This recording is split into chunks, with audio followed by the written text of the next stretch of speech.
République démocratique du Congo. Plus de 24 000 milliards de dollars disparus sans trace. Bonjour à tous. Regardez cette image sur la République démocratique du Congo. Ce n'est pas une terre maudite, c'est une bénédiction. Sur ces sols, il y a 24 000 milliards de dollars de richesses. C'est l'équivalent de 2 fois le PIB de la France. Maintenant, regardez ceci. L'indice de développement humain. La RDC est l'un des pays les plus pauvres du monde. 24 000 milliards de dollars et 100 millions de Congolais qui se battent pour survivre. Quelqu'un doit s'expliquer. Ce n'est pas la faute de la géologie, non, c'est la faute de la gouvernance. Nous avons un message pour vous, vous les dirigeants de Kinshasa, à commencer par le président de la République. Où est cet argent? Où est ce travail que vous promettez? Les discours sont terminés. L'état des comptes est arrivé. L'Est, le silence assourdissant.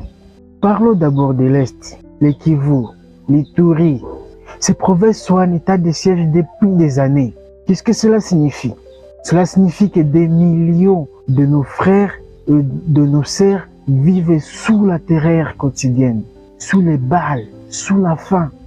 Pendant ce temps, les dirigeants Kinshasa signent des communiqués de presse. Ils sont en train de s'indigner sur Twitter et voyagent pour des sommets qui ne débouchent à rien. L'Est n'est pas un problème lointain. C'est le cœur saignant de la nation. Le rôle d'un État souverain, c'est de garantir l'intégrité de ce territoire et la sécurité de ses citoyens.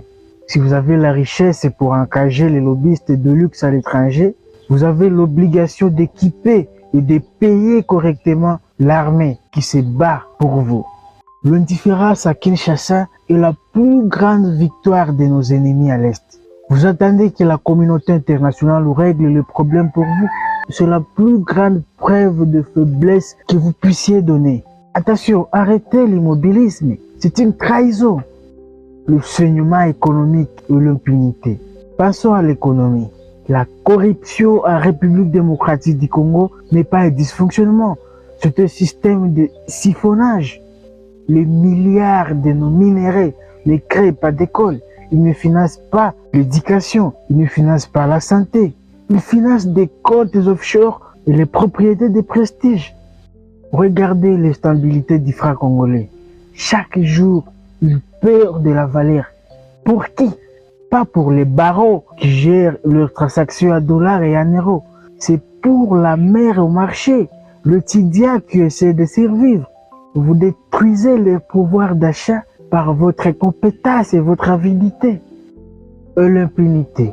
Vous parlez de lutte contre la corruption. Mais combien de gros poissons sont réellement inquiétés? Combien ont vu leurs biens confisqués et reversés à l'État?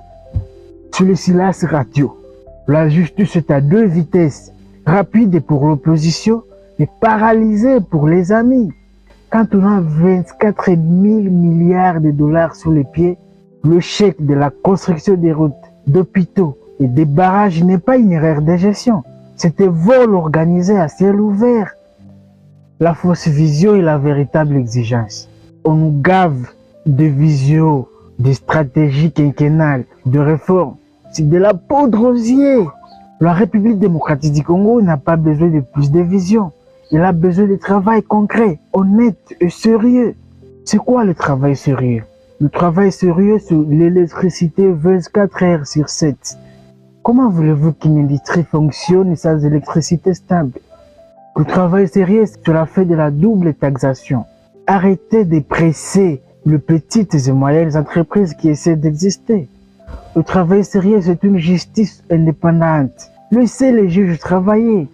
Poursuivez les voleurs sans regarder la couleur de leur parti. Monsieur le Président, vous avez été élu sur une promesse de rupture. La rupture, ce n'est pas de changer les hommes. La rupture, c'est de changer le système.